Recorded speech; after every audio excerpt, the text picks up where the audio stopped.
바다가 무엇인가 라고 이야기할 때 바다는 이래 라고 컵 하나에다가 바닷물을 담아놓고 바다가 이래 라고 이야기하면 얼마나 웃긴 정의일까요? 사랑이라는 말은 너무나 큰 언어입니다. 그래서 하나의 언어로 담을 수가 없는 것이죠. 철학자 비트겐슈타인은 말로 할 수 없는 것은 침묵해야 된다고 했습니다. 그렇게 말로 다 할 수 없는 것 중에 하나, 가장 큰 것이 바로 사랑일 것입니다. 사랑이란 무엇인가라고 정의함에 따라서 사랑이 본질이 흐려지는 그런 것, 그러니까 본질이 정의하는 순간 본질이 흐려지는 것, 그 정도로 큰 것의 이야기가 바로 사랑입니다. 그래서 성경도 사랑이 무엇이다라고 정의하기보다는 고린도전서 13장 7절에서 14절에 사랑이 이런 특징을 가지고 있다라고 15가지 프리즘을 통해서 특징을 말하고 있습니다. 그러니까 사랑의 조각이죠. 사랑을 하면 이런 것들이 조각으로 나타난다는 것입니다. 첫 번째가 뭐였어요? 오래 참는 거였습니다. 두 번째가 사랑은 온유하다라는 것입니다. 자, 우리 고린도전서 13장 4절 읽어보겠습니다. 시작. 사랑은 오래 참고 사랑은 온유하며 시기하지 아니하며 사랑은 자랑하지 아니하며 교만하지 아니하며, 이렇게 사랑의 정의가 있습니다. 그 중에 오늘 우리는 사랑은 온유하다라는 것입니다. 이때 우리가 생각할 때 온유라 그러면 굉장히 순한 성격, 늘 순하고 잠잠한 성격으로 생각을 하는데 그것은 조금 착각입니다. 그것이 온유의 정의가 아닙니다. 자, 이 온유에 대해서 살펴보도록 하겠습니다. 실화입니다. 비바람이 몹시 부는 어느 날 밤 미국 필라델피아 호텔에 중년 부부가 늦게 찾아왔습니다. 근데 그날따라 손님이 많았기 때문에 빈 방이 하나도 없었습니다. 그래서 카운터 보는 젊은이가 말했습니다. 손님, 정말 죄송합니다. 오늘은 손님이 많이 오셔서 빈 방이 하나도 없습니다. 그러나 밤도 깊어서 다른 곳으로 가시기 어려울 테니까 누추하지만 제가 자는 방에서라도 쉬어 가십시오. 이렇게 이야기했습니다. 그랬더니 이 청년은 이런 친절을 베풀었더니 중년 부부가 말했습니다. 젊은이는 어디서 자려고 합니까? 염려 마세요. 저는 여기 의자에 누워서도 자도 괜찮습니다. 젊거든요. 그래서 이 부부는 고맙습니다. 그럼 하룻밤 신세를 집시다 해서 그날 밤 훈훈한 마음으로 잘 수가 있었습니다. 다음 날 아침 중년 부부는 호텔을 떠나면서 젊은이를 칭찬합니다. 그랬더니 아이고 아닙니다.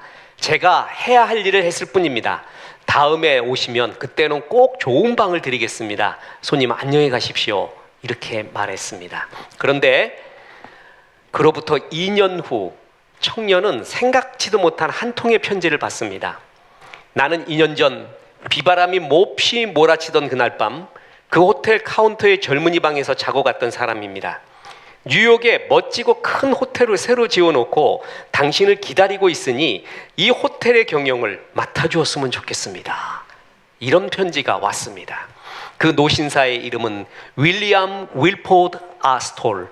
그 호텔은 세계적으로 유명한 뉴욕의 월포드 아스토리아 호텔입니다. 그리고 그 호텔의 초대 사장으로 취임한 그 젊은 카운터 봤던 젊은이는 조지 C. 볼트 실화입니다. 아스토리아 호텔은 친절 제일주의의 경영 방침 때문에 세계적인 호텔이 되었죠.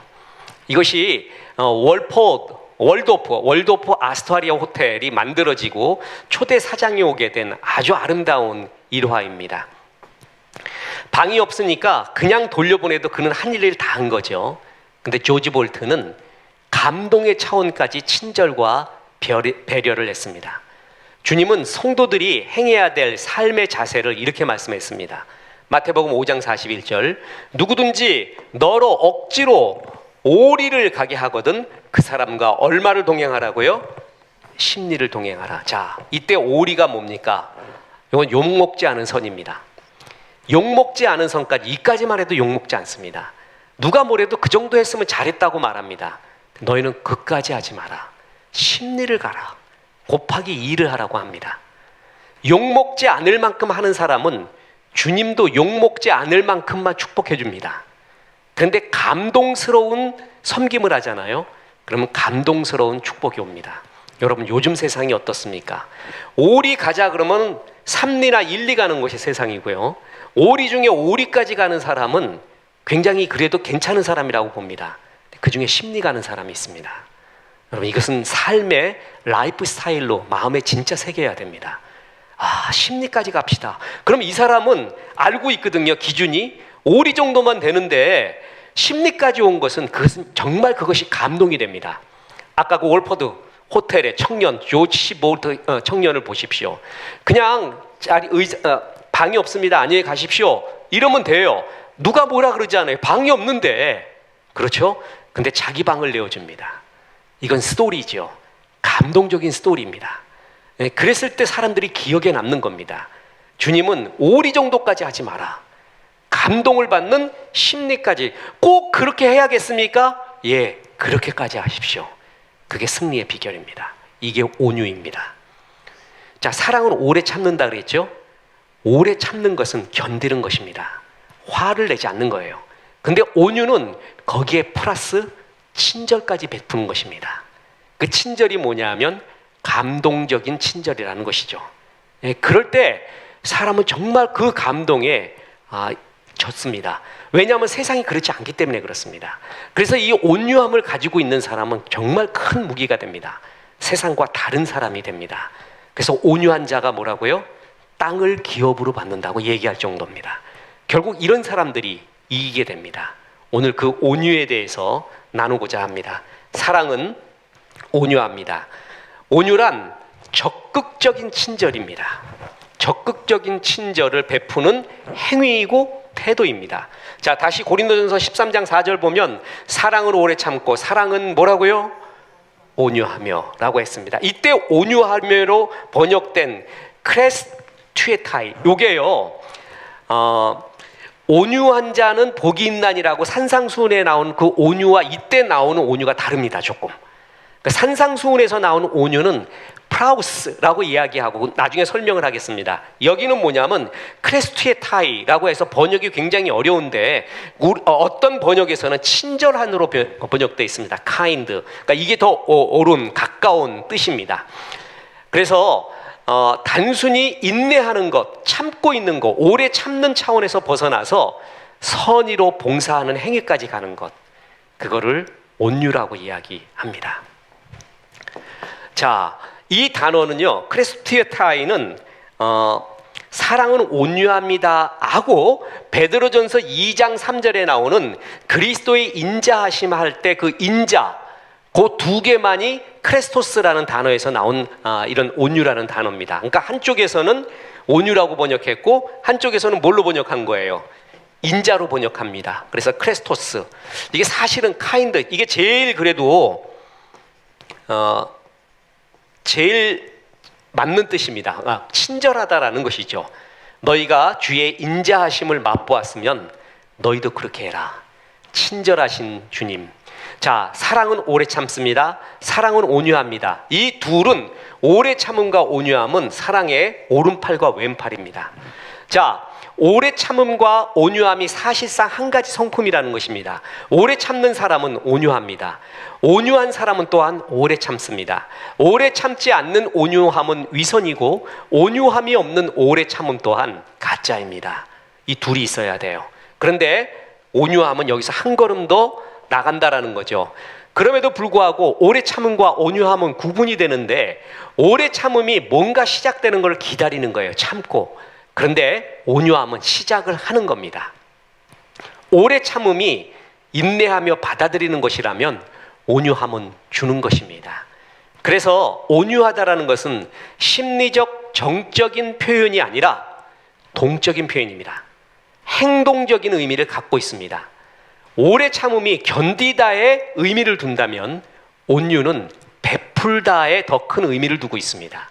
그래서 온유는 오래 참음보다 더 능동적, 적극적 의미의 표현입니다. 세상 살다 보면요, 견뎌야 할 때가 있습니다. 참아야 될 때가 있습니다. 그런데 그 참음을 넘어서 내가 친절을 베풀어야 될 때도 있습니다. 나도 힘들어 죽겠는데 베풀어야 될 그 시기, 아까 그 청년처럼 말해요. 내 방은 당연히 내가 해야 되는 것인데 내가 한대짬을 자고요, 그 노부부, 중년 부부에게 자기의 방을 내어주는 그 정도까지의 친절한 행위, 그것을 온유함이라고 말합니다. 근데 이 온유함을 겪어보잖아요. 그럼 굉장히 감동적입니다. 그게 기억에 남습니다. 그래서 온유함을 베푼 사람을 참 잊지를 못합니다. 오리까지만 해도 그 사람 괜찮은 사람이라고 하는데 그러면 기억은 남지 않습니다. 욕은 하지 않아요. 그런데 심리까지 가진 사람이 있잖아요. 그것은 특히 어려울 때 심리까지 동행한 사람은 진짜 잊지를 못합니다. 특히 어려울 때 말입니다. 그죠? 그래서 너희는 이 온유함을 행위하라, 친절을 행위하라고 주님이 말하는 것입니다. 그래서 온유는 단순히 사고적인 온유가 아니라 행동적 온유입니다. 이 세대는 온유한 사람이 거의 없습니다. 돌아가신 이회수 씨가 그랬죠. 주님께서는 오른쪽 뺨을 맞거든 왼쪽을 들이대라고 했는데 저는 안 그렇대요. 나는 오른쪽 뺨을 맞으면 나는 왼쪽까지 때리고 2대 때리겠다는 거예요. 그래서 아이고 왜 그러냐 그랬더니 옛날 예수님 당시에는 오른쪽 뺨 때려서 왼쪽까지 들어대면 깨달았대요. 내가 잘못했다고. 요즘은 자기가 오른쪽 뺨을 맞고 왼쪽 뺨을 들이대면 자기가 잘한 줄 알고 또 때린대. 그래가 그걸 못하기 위해서 자기는 2대 때린대요. 그랬더니 그것과 대담을 하고 있었던 사람이 예수님은 이렇게 그래도 오른쪽 맞으면 왼쪽 들이대라고 했는데요. 그랬더니 난 예수가 아니라 외수요 이랬어요. 그러니까 참 말 잘하죠, 이 예수. 참 아까운 사람 중에 하나입니다. 이렇게 그 사람이 일찍이 예수를 믿었으면 얼마나 좋을까 하는 그런 마음이 참 많은 사람, 참 아까운 문체가 참 뛰어납니다. 그 사람의 문체를 내가 많이 배우고 있죠. 지금 시대는 진짜 그렇습니다. 그러니까 온유함을 가진 사람이 거의 없어요. 온유함이 있는 사람은 바보 같아요. 그런데 그것이 나중엔 이긴다는 거예요. 세상은 그래도요, 세상에 그러기 때문에 그렇지 않은 사람을 보면 감동을 받습니다. 거룩이란 뜻이 모르죠? 다르다라는 거예요. 세상과 다르다. 세상은 이런데 저 사람은 다르더라 이거예요. 그 친절함을 받으면 정말 그렇게 좋을 수가 없습니다. 그죠? 자, 온유함은 그래서 적극적으로 친절을 베푸는 행동이 수반돼야 되는 겁니다.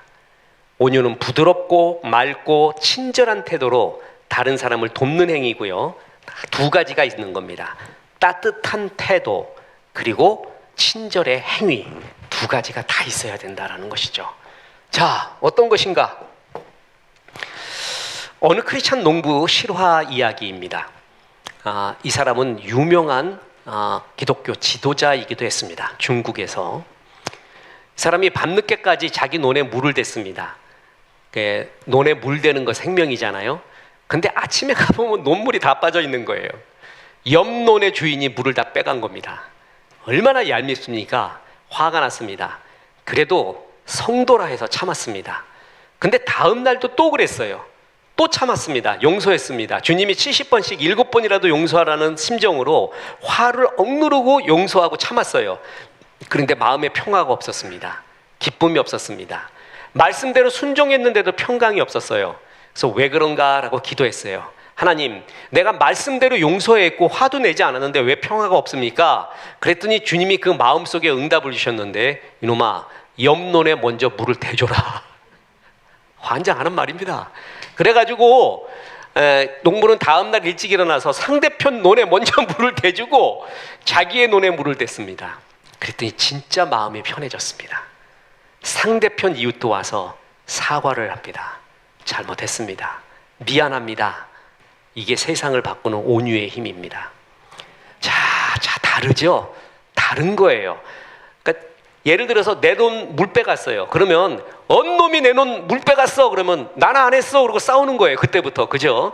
너 증거 있냐부터 시작해서 그때 CCTV도 없고 증거 있냐부터 시작을 해가지고 내 논에 내 물 댔는데 누가 뭐라 그러느냐. 그때부터 싸움이 나는 거예요. 그걸 이긴 게 온유함입니다. 거기에 먼저 대주는 겁니다. 말도 아니죠. 화를 안 낸 것까지만 해도 오리예요. 그 정도만 해도 대단한 거예요. 근데 이 사람은 어디까지 간 겁니까? 심리까지 간 겁니다. 너는 크리스찬 그렇게 한번 살아봐라. 그게 세상을 이기는 힘이다 라고 말을 했습니다. 우리가 세상 살다 보면 우리도 싸나워집니다. 그죠? 특히 여자들은 중년으로 갈수록 사나워진대요. 근데 여자만 그런 게 아니에요. 남자도 마찬가지. 그러니까 사람이 갈수록 세상물 먹다 보면 화가 나는 일이 많고 분이 많아서요. 싸우고 분이 많이 일어나요. 분노. 이런 세상 가운데 온유한 사람이 있다는 거, 그것은 정말 천연기념입니다. 그래서 그런 사람은 그야말로 군계 일학처럼 톡 튀어나오게 돼 있어요. 그게 세상을 이기는 힘이고 사랑의 힘이다라는 거예요. 먼저 해라. 먼저 친절을 베풀어라. 이때 태도와 행위 중 두 가지 중에 하나만 빠져도 안 됩니다. 밝은 태도를 해줘야 돼요.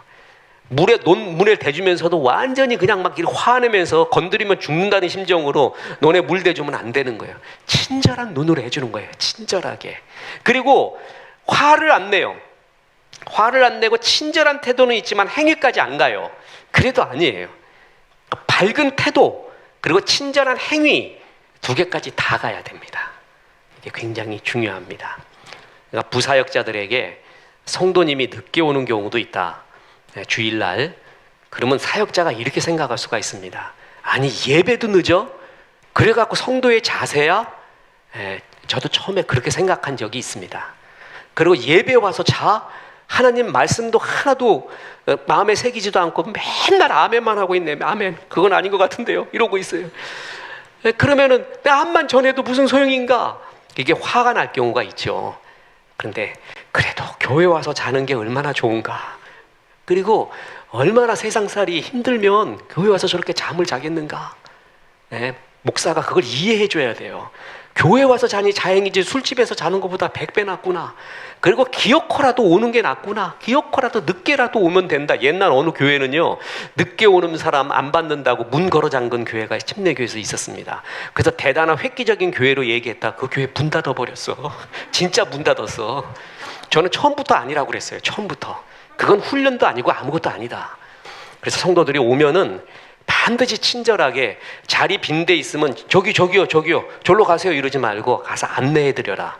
모시고 가라 성도들을. 그래서 여기 앉으십시오 하고 가라. 그까지 해라 라고 이야기를 꼭 합니다.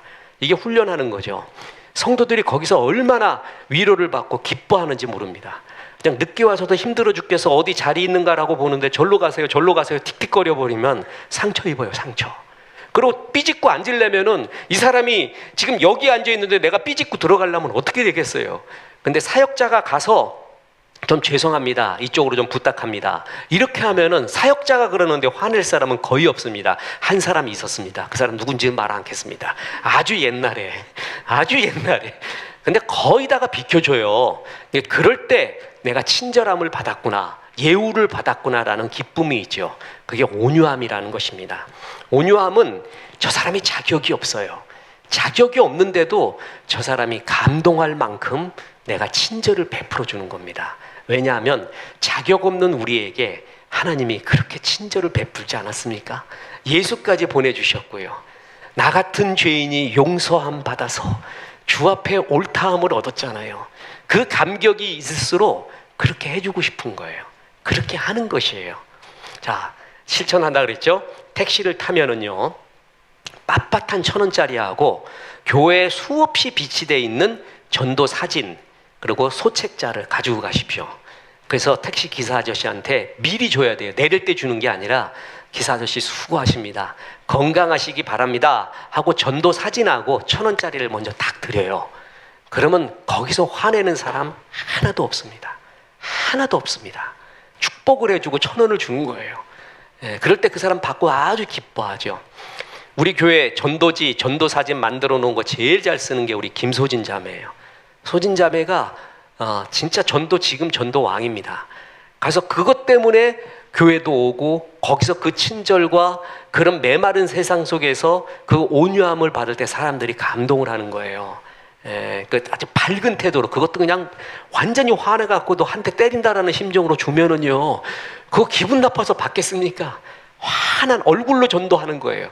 밝은 태도, 그리고 공손한 친절의 행위, 그게 이 세상에 없기 때문에 그걸 하는 사람을 보면 감동을 받는 겁니다. 감동스럽고 좋아하는 것입니다. 자격 없는 자에게 화내지 않고 견디고 오래 참기만 해도 감동인데 그 차원을 넘어서 친절까지 베풀 때 나는 세상에 없는 친절을 맛보게 되는 겁니다. 그때 감동이 되고 그때 그리스도의 사랑이 이렇다라는 것을 느끼게 되는 것입니다. 자, 하나님과 예수님이 온유했습니다. 구약은 온유를 인자라고 표현했어요. 인자하신 주님. 우리 하나님이 주의 백성들에게 얼마나 친절하셨는지 모릅니다. 불기둥, 구름기둥으로 인도하셨고 만나 내려주셔서 줄이지 않게 했고 반석에서 물 내주셨고 고기가 먹고 싶다 그러면 매출하게 주고요. 참 친절했어요. 어느 정신 나간 사람이 구약의 하나님은 율법의 하나님, 벌하시는 하나님, 신약의 하나님은 은혜의 하나님, 사랑의 하나님이라고 이분법으로 나눴습니까? 그것은 아닙니다. 저는 구약을 전공해서 너무나 잘 압니다. 구약의 사랑의 이야기는 눈물겹습니다. 구약의 아가서 한번 보세요. 호세아서 한번 보세요. 거기서 나오는 하나님의 사랑의 이야기는 신약에서 느낄 수 없는 머리털마저 다 세심받은 자격 없는 자에게 베풀어 주시는 주의 사랑이, 눈물겨운 사랑이 거기에 나옵니다. 주님은 참 친절하십니다. 그래서 여러분, 말이 친절해야 되고요, 얼굴이 친절해야 돼요. 굉장히 중요합니다. 이 세상에서 승리하려면 말과 얼굴이 친절한 거 굉장히 중요합니다. 그 인상, 내 신앙의 내공은 말에서 나오고 얼굴에서 나옵니다. 얼굴 잘못하면 죽는 겁니다. 민무부 민무질 형제 있죠. 세종의 태종의 뭐라 그러죠? 아내의 동생들을 뭐라 그럽니까? 아무튼 뭐 있죠. 내가 이제 촌수에 항상 약합니다. 처남이라고 그럽니다. 제가 아는데 여러분에게 기회를 주려고 하는 겁니다. 예, 처남들. 이 처남들이 나중에 제거를 당하죠. 근데 제거를 당한 게 조선왕조 실록에서는 뭐라고 나왔는지 아십니까? 얼굴 표정 때문에 죽었습니다. 그거는 사실 말도 안 되는 거죠. 근데 정사에 보면 얼굴 표정 때문에 죽임을 당했다고 나옵니다. 뭐냐면 이 민무부 민무질이 태종이 좋은 일, 세종에게 양위하겠다라고 이야기를 했더니 다른 사람 답이 뭐죠? 그럴 때 살아있는 내가 내가 왕인데 이 아들놈한테 빨리 내가 왕위 넘겨주겠다 그러면 신하들의 답이 뭐예요? 아니되옵니다요. 아니되옵니다. 그게 답이에요. 그게 다 사극에서 수없이 보잖아요. 아니되옵니다. 그게 답인데 민무부 민미지는 좋아했어. 아주 좋아하는 희희낙낙한 얼굴을 하고 있었어요. 그리고 그러면 내가 이제 신하들의 그 뜻을 받아가지고 세종에게 안 넘겨주고 아직 조금 더 내가 하겠다 그랬더니 다른 신하들은 뭐라 그래요? 성은이 만극하나이다. 그런데 민무부 민미질은 되게 싫어한 거예요. 얼굴에서 보였어요. 그것 때문에 죽임을 당했다고 나옵니다. 그랬더니 옆에 신하가 보고 저놈들은 역적입니다. 왕께서 왕이 물려준다 그러니까 그렇게 좋아하는 얼굴이 나타나고 왕을 다시 하겠다고 하니까 저렇게 얼굴이 어두워졌습니다. 저놈들은 왕의 신하가 아닙니다. 그게 죽임의 원인이 됩니다. 웃긴 거죠. 옛날 김정은이가 장성택이 죽을 때 뭐라 그랬어? 이게 지금 김정은이 말하고 있는데 그냥 졸기나 하나 그냥 또 이상한 표정으로 있는가? 그게 죽임의 원인이라고 또 말하잖아요. 다른 원인은 다리 있겠지만 그렇지만 그것이 죽음의 원인이 될 수도 있는 뭐냐면 얼굴이 말을 합니다. 말이 말을 합니다. 그래서 밝은 얼굴, 친절한 언어, 행동 아무것도 아닌 것 같죠? 결정적입니다. 성격이 운명을 좌우합니다. 조그만 얼굴 표정이 운명을 좌우해요. 조그만 말이 운명을 좌우합니다. 그래서 온유는 그럴 가치가 없는 사람에게 참는 거에서 그치지 않고 친절까지 베푸는 태도와 행동. 하나님이 그랬고 예수님이 그랬습니다. 예수님이 마태복음 11장 29절에 나는 마음이 온유하다라고 했습니다. 예수님의 얼굴이 어땠을까? 상상해 봅니다. 굉장히 온유하고 겸손한 얼굴. 이게 예수님에 대한 얼굴의 인상입니다.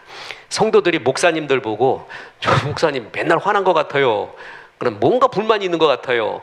저 목사님도 가까이 가기 어려워요. 그러면 굉장히 신앙이 잘못된 겁니다. 그것은 진짜 잘못된 겁니다. 아주 가까이 할 수 있는 예수님이 그랬습니다. 그래서 죄인과 세리가 가까이 갔고요. 아이들까지 엿장수 따라가듯이 졸졸 좋아했고요. 그런 것들이 강하게 있었다라는 것이죠. 예수님이 그렇게 친절하고 온유한 분이었습니다. 가나의 혼인잔치에서 포도주가 떨어지자 물로 포도주를 만들어줍니다. 나인성 과부의 죽은 아들을 살려주시고, 말씀을 듣느라 온전히 굶주린 사람들에게 그래도 굶어라 이것들아 하나님 말씀 듣는데 그런 소리 하지 않고 오병이어의 기적으로 먹이셨습니다. 십자가에 달리셔서 극한의 고통의 상태에도 이 옆에 매달린 강도가 회개하자 낙원을 허락합니다. 십자가 위에서도 어머니 마리아를 믿을 수 있는 제자 요한에게 부탁합니다. 예수님은 이 온유의 인성을 갖고 세상을 이겼고 악을 이겼고 승리했습니다. 다시 말합니다. 이 세상은 온유하지 않습니다. 그래서 온유한 사람이 굉장히 독특하게 튀어나오게 돼 있습니다. 그런 사람이 이기게 됩니다. 온유함은 최고의 힘으로 나타납니다. 온유의 반대가 복수, 원망, 증오. 이건 너무나 쉽습니다. 복수하고 싶고 원망하고 싶고 증오하고 싶고, 그런데 온유한 세상인 온유한 사람은 부재하기 때문에 더 사나운 세상이 되고 있습니다. 지금 현대 사회의 담론 중에 하나가 분노의 사회입니다.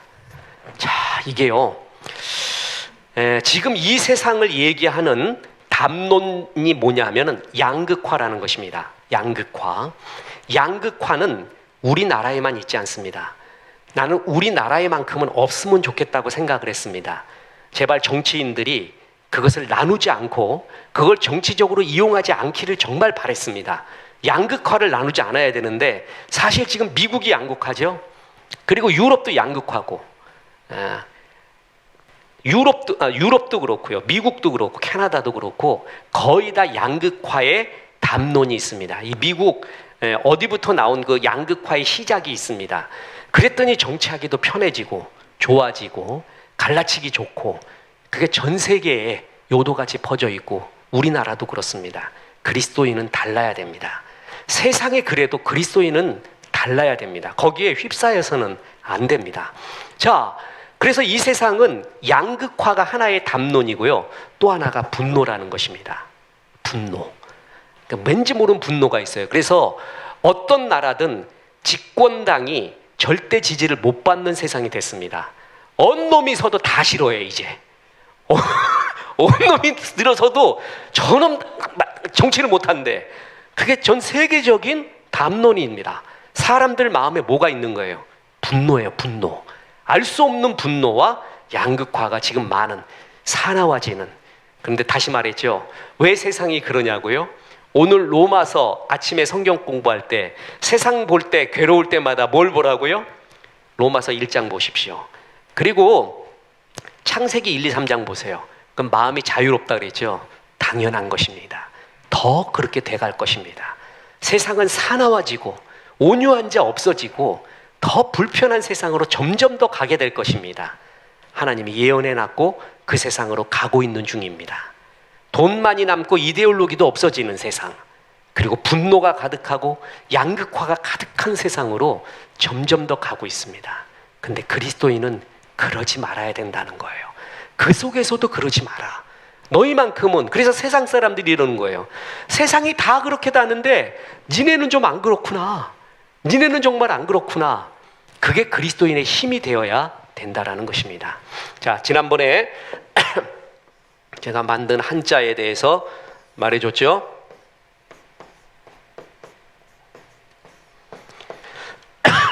이게 무슨 자라고요? 이런 건 세상에 없습니다. 그런데 뻔할 뻔자라 그랬죠. 문 안에 남녀가 있어요. 그러면 뭐예요? 뻔해. 그래서 뻔할 뻔자라고 얘기했죠. 그런데 그리스도인은 뻔하지가 않아. 세상은 이렇게 되면 뻔해. 그런데 그리스도인은 안 그러더라 이거예요. 그게 힘이에요. 세상은 그런데 너희가 안 그런 거, 그게 힘이거든요. 세상은 사나워지는데 온유한 부류가 하나 있더라. 그게 바로 그리스도인이다. 그게 세상을 이기는 힘입니다.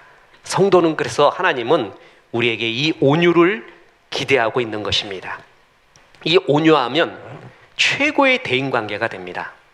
사람과 사람을 연결시킬 수 있고, 한마디로 대인관계에서 최고 잘하는 사람 중에 하나가 온유함을 갖고 있는 사람입니다. 자, 디모데후서 2장 25절에 거역하는 자, 거역하는 자죠. 너 싫어하는 자예요. 온유함으로 훈계할지니 혹 하나님이 그들에게 회개함을 주사 진리를 알게 하실까 하며 아무도 비방하지 말며 다투지 말며 관용하며 범사에 온유함을 모든 사람에게 나타내라. 대인관계에서 하나님은 항상 온유할 것을 말하고 있죠. 오직 마음에 숨은 사람을 온유하고 안정한 심령에 썩지 아니할 것으로 알아. 너희 중에 지혜와 총명이 있는 자가 누구냐? 그는 선행으로 말미암아 지혜의 온유함으로 그 행함을 보일지니라. 성경은 하나같이 사람 대할 때 온유하게 대하라고 합니다. 심지어 거역한 자도 온유하게 대하라. 그가 회개할 수도 있기 때문이다. 저 사람은 저래. 그것처럼 교만한 말 없습니다. 그 사람이 변할지 어떻게 압니까? 저와 여러분처럼 변할지 어떻게 압니까? 그 한마디로 저 사람이 전에 그랬다고 해서 도장 찍으면 안 됩니다. 항상 변할 가능성이 있습니다. 저 사람이 탁구 초보자인데 나보다 고수가 될 가능성은 엄청나게 많습니다. 그걸 받아들여야 됩니다. 나보다 신앙이 더 좋을 수도 있다. 그걸 받아들여야지. 그래서 항상 온유함으로 대하라. 그래서 대인관계의 최고봉은 온유함을 가지고 있는 사람입니다. 초대 교부 터툴리안이라고 있습니다. 이 사람에 의하면 참 재미난 표현인데요.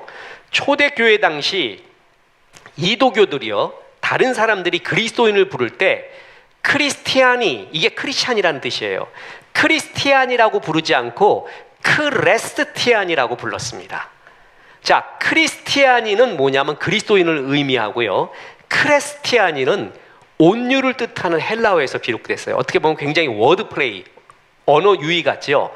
그러니까 터툴리안은 그리스도인들이 예수 믿는 사람, 크리스찬이라고 안티옥 교회에서부터 불리게 됐잖아요. 안티옥 교회에서부터 이제 그리스도인이라고, 크리스찬 사람, 그리스도를 본받는 사람이라는 별명을 안티옥 교회에서부터 불리게 됐는데, 그 전에 불렸던 게 뭐냐면 크리스티아니가 아니라 크레스티아니, 온유한 사람이라고 불려졌다는 거예요. 저 사람들은 참 온유한 사람들인데 알고 보니까 크리스찬이었구나. 그래서 터툴리안은 예수 믿는 사람은 예수 믿기 전에 벌써 온유를 베푸는 사람이라고 별명을 얻고 있었어요. 이게 누구냐 하면은 이방 사람, 그러니까 크리스찬이 아닌 사람들을, 저 사람들을 그렇게 부르기 시작했어요. 온유한 사람. 근데 알고 보니까 그 사람들이 크리스찬이었다. 그래서 온유함이 바로 사람들을 그리스도께로 인도하는 굉장히 중요한 것입니다. 그래서 정말 나를 예우해줘요. 아무것도 아닌 나를 예우해주고 사람답게 여겨주고. 저는 청소년들이 왜 게임을 좋아하냐라고 했을 때 걔들이 하는 말 중에 잊혀지지 않는 말이 있어요. 게임할 때만큼은 게임이 나를 사람으로 대우해준대. 그러면은 엄마는 사람으로 안 대하고 좋은 대학에 들어가야 될 놈으로 대한대. 친구들도 그렇게 대하고 좋은 대학에 들어가야 될 놈, 또 친구들은 또 다르게 대하는데 게임만큼은 나를 인간으로 대우해 준대. 인간처럼 아무 차별 없이. 아, 이놈 자식 머리는 좋아가지고 이놈들이. 무슨 말인지 알겠죠? 나를 인간답게 대해줄 때, 진짜 존중해 줄 때 사람은 좋아합니다. 근데 크리스찬이 그랬다는 것이죠. 그래서 예우해 줍니다. 나도 잊혀지지 않습니다. 제가 중학교 때 아무튼 58명 중에 56등 했습니다. 얼마나 자유했는지 몰라요. 사람이 밑에 없다는 것이 그렇게 자유롭습니다. 위로 올라갈수록 사람 환장합니다. 근데 그냥 가면 56등 하니까 세상이 내 거예요. 뭐 거치는 게 있어야지 뭐. 그냥 오면 축구하고 맨날 농구하고 놀고 그거 하나 끝내줘요. 그런데도 56등 하는데도요, 국사는 전교에서 1등을 했습니다. 국사는 내 기억에 시험 문제를 하나도 틀린 적이 없습니다. 그때 중학교 때 공부했던 내 중학교 교재가 뭐냐면 교과서는 이미 다 외웠고, 그때 대학교 본고사가 있었거든요. 본고사 준비하는 학생들, 대학생들, 고3들의 그 국사, 이 프라임, 그때 프리마라고 했는데 이만한 거를 다 들고 다니면서 그걸 공부했습니다. 그 이유가 있습니다. 국사 선생님이 너무 좋았습니다. 56등이한테도 이놈의 자식아, 이 평균 깎아먹는 놈아, 학교에 평균 깎아놓은 마 그러지를 않고 굉장히 인격적으로 대우를 해줬어요. 그리고 나는 중학교 때 그런 거를 가르쳤다는 게 이해할 수가 없어요. 얘기하면서 왜 역사를 공부하니, 왜 국사를 공부하니라는 걸 물어봐요. 중학생 애들한테. 애들이 뭘 알아요? 그냥 하라니까 하는 거지. 근데 나는 멋진 대답을 했어요. 국사를 공부해야 우리가 한국 사람이란 걸 압니다. 이런 대답을 한번 했었어요. 나도 꽤 좋았어, 애가. 어디서 그런 거 하나는. 그랬더니 맞대. 내가 말하고자 하는 세 가지 중에 하나를 제가 했대. 그랬더니 또 다른 생각이 나요. 또 있습니다 그랬어요. 국사를 공부하면은 나라에 대한 자부심이 높아집니다 그랬어요. 그것도 맞대. 근데 마지막 건 기억이 안 나요. 그런데 그걸 다 맞았어요. 그래서 이 신사에게, 이 젠틀맨에게, 국사학자에게 박수 좀 쳐달래. Give me a big hand 그런 거예요. 그래서 막 박수 쳐줘서 내가 그때 56등 하던 놈이 사람들 앞에서 박수를 받아봤어요. 그 다음부터 국사는 내 것입니다. 국사는 내가 딴 건 다 놀아도 이건 한다. 그래서 벌써 이미 다 외워버렸어. 공부하기 전에. 그리고 선생 말하는 거 다 기억하고. 그때 경우에 맞지 않았다고 생각했어요. 그런 예우를 받았어요. 그런 친절을 받았어요. 축복을 받았어요. 교육의 최고가 뭔지 아십니까? 축복입니다. 걔 자존감을 높여주는 거예요. 걔 본질을 높여주는 거예요. 축복을 해줄 때 걔는 한없이 올라갑니다. 그죠? 그게 온유함입니다. 자격 없는 자에게 그 친절과 온유로 대해줄 때 그 사람이 그렇게 기억에 남고 이런 사람을 좋아합니다. 그래서 뭐예요? 그 사람이 기억나는 거예요. 정말 기억에 남는 거예요. 그죠? 동물들이 위험하면은 새끼들을 갖다 물어다가 이동시키죠. 그래서 저도 개 기를 때, 우리 집 개 많을 때는 12사도를 길렀습니다. 12사도. 그 중에 이제 그 댕댕이 중에 진돗개가 제일 좋다는 것을 이해를 했죠. 이 목덜미 같은 데를 물어갖고 옮겨요. 그래서 저렇게 하면 되는구나 해서 나도 이렇게 목덜미 잡아갖고 이랬더니 죽는 소리를 내요. 돼지 멱다는 소리하고 막 발버둥을 쳐요. 나중에 알고 보니까 동물의 왕국에서 이빨로 무는 게 아니라 잇몸으로 문대요. 참 신기하죠. 네, 그런 법이 있대요. 그래서 애들은 물려가더라도 그렇게 편안하게 간대요. 이렇게 쫄랑쫄랑 매달려갖고. 그게 온유한 태도죠. 온유한 모습이에요.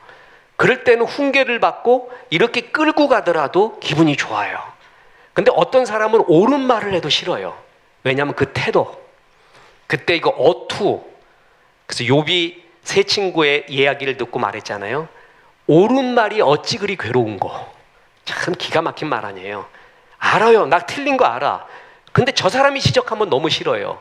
근데 이 사람이 지적해주면 너무 좋아요. 다른 거예요. 그죠? 온유한 태도가 있느냐 없느냐. 거기에 따라서 받아들이는 게 다르고, 그래서 온유함이 있는 사람, 그 사람이 대인관계에서 제일 이렇게 좋습니다. 참 좋습니다. 제가 이걸 할 때 얼마 전 저희 고모부가 돌아가셨는데, 둘째 고모부가, 이 고모가 참 여우이자 사자이자 모이자 다 갖고 있습니다. 남편을 꽉 잡는 기술을 갖고 있습니다. 애가 5이 있는데 5이 고모한테 꼼짝을 못합니다. 그냥 미국에서 다 성공한 전부 변호사 의사예요. 그런데 엄마한테 꼼짝을 못하고 마음에서부터 진심으로 존중을 해요. 아주 교육을 잘했죠. 그래서 그 교육법은 정말 존중합니다. 저희 집사람도 아내도 고모의 그런 교육법 참 대단하다고 해요. 애들이 이렇게 와갖고 친구 집에 놀러 갔더니 뭐도 있고 무슨 보석도 있고 뭐도 있고, 근데 우리 집에 와 보니까 낡은 소파만 있고 아무것도 없는 거야. 그래서 엄마한테 얘기했대요. 그랬더니 고모가 그런 거예요. 얘야, 그런 보석 무슨 소용이 있니? 우리 집에는 제일 귀중한 보석 5개가 있는데 세상에서 가장 귀중한 보석 5이 있단다.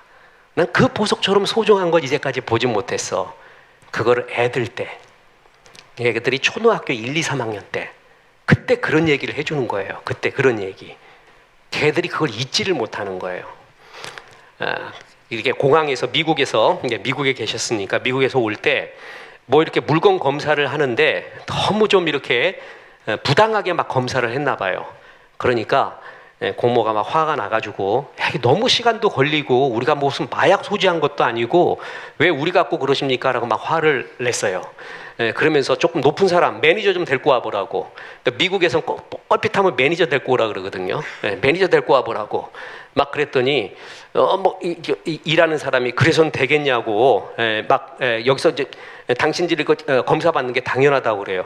그러니까 고모부는 가만히 있다가 고모가 막 그러니까 여자가 너무 막 그러니까 좀 창피하기도 하고, 그래서 이제 적당히 하고 갑시다 막 이런 눈치였어요. 부끄럽다고 그냥 가만히 있으라고. 그러니까 매니저 데리고 오라고 그랬더니 매니저를 왜 데리고 오냐고, 이제 저기 있는 저 사람 같으니까 데리고 오라 그러니까 저 사람이 얼마나 높은 사람인 줄 아냐고, 왜 그런 사람 데리고 오라 그러냐니까 고모가, 높은 사람이 어디 있니? 나한테 높은 사람은 남편밖에 없다는 거예요. 나한테 높은 사람 남편밖에 없어. 하늘 같은 사람은 남편밖에 없으니까 데리고 오라고 딱 그래요. 그러니까 고모부가 되게 점잖은 분이거든요. 그 얘기 듣더니 같이 합세를 해요. 그래갖고 저 사람 데리고 오라 그러는 거야. 데리고 와보라고 막 같이 화를 내는 거예요. 그 말이 너무 기분이 좋은 거예요. 나한테 제일 높은 사람은 누구밖에 없다고요? 남편. 그러니까 여우야, 여우. 남자는 얼마나 단순한 줄 아세요? 거기에 녹아버리는 거예요. 그게 뭐냐면 그 사람을 예우해주는 모습, 예우해주는 태도와 말, 행위. 사람은 그걸 받을 때 그렇게 좋은 거예요. 어린 애들도 마찬가지. 어린 애들도 또한 할머니도 다 마찬가지입니다. 그런 그 사람을 존중해주는 태도, 그리고 그 행위, 그게 온유함이에요. 이럴 때 사람은 좋아합니다. 우리가 자동차 사잖아요. 자동차 거의 쇳덩어리 돼 있는데 이 쇳덩어리들이 윤활유가 없으면은 1분도 못 버팁니다. 다 부서져 버립니다. 윤활유가 온유함이에요. 이런 것들이 있어야 인생은 돌아가는 겁니다. 그죠? 저는 한국이 좋습니다. 미국에 남아있을 가능성도 많이 있었지만 저는 한국이 좋고 서약한 바도 있고 허술한 난 한국이 좋아요. 그냥 있는 것 같기도 하고 아닌 것 같기도 하고, 법이 있는 것 같기도 하고 아닌 것 같기도 하고, 합리적인 것 같기도 하고 꽁수인 것 같기도 하고, 이런 어수룩한 것이 좋기도 합니다. 이런 데가 좋아요. 그냥 너무 빡빡한 곳에 가면 숨이 막혀 죽겠어요. 그래서 나는 이렇게 허스름한 골목이나 어스름한 그 집, 막 이런 것들을 보면 굉장히 마음이 편해져요. 애가 원래 좀 지저분한가 봐요. 근데 깔끔한 거 보면 막 숨이 막혀요. 어떨 때는 난 그냥 어스름한 게 좋습니다. 윤활유 같은 것이 있을 때 세상은 돌아가는 것입니다. 그죠? 그래서 제가 군에 가는 형제들이나 또 어려운 사업을 하거나 뭘 하는 성도들에게 꼭 말합니다. 세상 사는 데는 다 꼼수도 있습니다. 꽁수도 있고 꼼수도 있고 다 그렇으니까 염려하지 말라고. 그래서 군대 가봐도요, 그거 안 된다 그래도 뭐 찾아 먹을 거 라면 다 끓여 먹고 계란 다 먹고 알아서 합니다. 다 그럴 수 있어요. 그게 재미예요. 그게 재미. 나도 이렇게 탁 나가서 이른바 타령이지. 이른바 타령하고 계란 2판 먹고 왔다 기절한 사람이요. 내가 계란 2개, 계란 후라이 2개, 2판을 먹었으니까 어떻게 되겠어요 그날. 진짜 눈이 돌아가더라고. 눈이. 그래서 기절을 해버렸어요. 그래도 그게 그렇게 기억에 남습니다. 그거 먹고 기절하지, 산립빵인가 20개 먹고 또 기절하지. 그렇게 맛있어요. PX 가가지고. 근데 그런 게 있으니까 군대 생활이 재밌었던 거야. 여러분 커피포트에 끓여 먹는 안성탕면 아세요? 커피포트에 2개 들어갑니다. 2개. 안성탕면이 2개 들어가는데 온 몸을 갖다가 그걸로 막 뜨거운 걸로 적시잖아요. 그러니까 그렇게 맛있어요. 근데 그때 이후로 팬 된 거 아니에요, 내가. 그런 맛, 그 끓여 먹는 맛, 이런 것들이 다 있어요. 이 윤활유가 있어야 이 세상은 돌아가거든요. 그런데 이 온유함이 빡빡한 세상의 윤활유 같은 것입니다. 이게 이 세대에 꼭 있어야 돼요. 하나님은 말세의 모습을 이렇게 말했습니다. 너는 이것을 알라. 말세에 고통하는 때가 이르러 사람들이 뭐라고요? 자기를 사랑하며 돈을 사랑하며 자랑하며 교만하며 비방하며 부모를 거역하며 감사하지 아니하며 거룩하지 아니하며, 자 보세요, 무정하며 원통함을 풀지 아니하며 모함하며 절제하지 아니하며 사나우며 선한 것을 좋아하지 아니하며. 세상 말세에 이르는 모습이 이렇다는 거거든요. 점점 이래 가잖아요. 이 반대가 온유함입니다. 세상 점점 사나워집니다. 건드리면은 손대면 톡하고 터질 것만 같은 그대, 그 노래가 지금 그 터지는 게 좋게 터져야 되는데 분노로 터질 것 같아요. 자동차를 타봐도 알고 사람들 마음속에 있는 그 사나움, 분노. 그래서 어떤 사람은 만나면은요, 내 속에 있는 악한 거를 다 끄집어내는 사람이 있어요.